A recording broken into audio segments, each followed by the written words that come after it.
Hey guys, and welcome back to the channel. Now today I'm reviewing the smallest board from FaBoard. These guys have 5 models to choose from. This is their smallest one, weighing just over 10 pounds.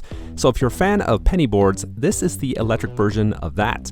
I also want to take a second to let you know about my new website. Here you can find all my reviews broken down into price range. So if you're looking for a scooter under $500, I've got them all here with the results from my test and overall performance score. If you want more info before you buy, you should definitely check it out. I've got the link in the description.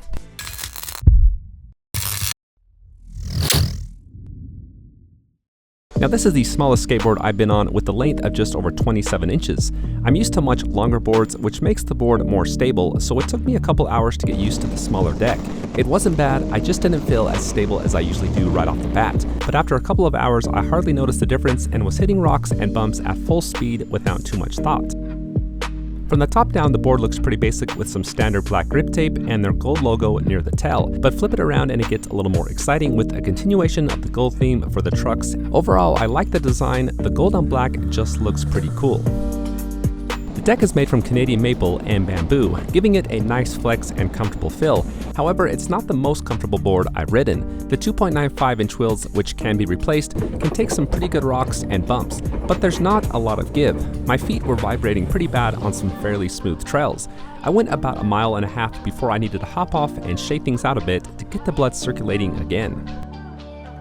Now, turning is something else with the gold. Even with the trucks cranked down as tight as they could go, it provides some good stability without losing the ability to turn sharp and have some fun carving. There's some boards where you can relax and enjoy the scenery, then there's some that involve you in the experience, where you feel the ride more. You have to be aware of what's coming on the trail and prepare for it. It seems bad, but I kinda liked it. It provides a challenge and it's just a different sort of experience. It's like going for a ride in a Jeep Cherokee versus a Wrangler. The Gold has two 350-watt motors powered by a 22.2-volt Samsung battery.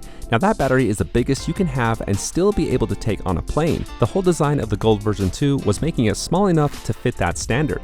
Most of your toys you can't take on vacation, this one you can. Now when you get there, they say that power can take you up to 16.2 miles per hour. My radar gun tagged me at 13 on the highest of 3 speeds it offers. Now that speed is really going to depend on rider weight. The board is rated up to 265 pounds, which is pretty impressive for how small it is. Now the range is rated at 8.3 miles. I hit 5.65, so a couple miles less than its rating. The battery is removable, so if you want to extend your ride, you can pick up extra batteries, or charge the battery on the go, which takes 2 hours. The Gold 2 has a hill rating of 17.5%. I think that's a bit ambitious. I found a hill at around 8% for the first test, which did pretty well with some momentum to start. I then found a steeper hill which was a little over the rating. It did pretty good and almost got me to the top. This isn't the best for hills, but did better than I expected. The brakes, however, aren't the best. They're a bit jerky and only last about 15 feet. After that, they seem to give up and wouldn't completely bring me to a stop, but they do have regenerative braking. One feature I really like that I've seen with other boards is the auto turn on as soon as the board moves a certain amount. You can also turn it on with the power button on the side, but that's just too much effort. The board can also be used when turned off, just like a non-electric board. There's no drag from the motor. The remote is bigger than others I've tested. It fits nice in my hand, but is made from a cheaper plastic. The roller wheel is also the biggest I've seen, which I kinda liked. Below that are the speed modes, followed by the battery indicators for the board and remote. The Gold 2 has an IP54 waterproof rating, free 3-day shipping in the US, and a 6-month warranty. Now considering the price of the Gold 2 at $249, I think it's a good value and packs a punch for how small it is. For a cruising around the neighborhood, or a short trail ride, or taking with you on vacation, this is a solid choice. If you do want to pick it up, I've got the link in the description. So hopefully you enjoyed the review and found it helpful. If you did, hit that like button. And if you're new to the channel, don't forget to subscribe. Thanks for watching, and I'll see you next time.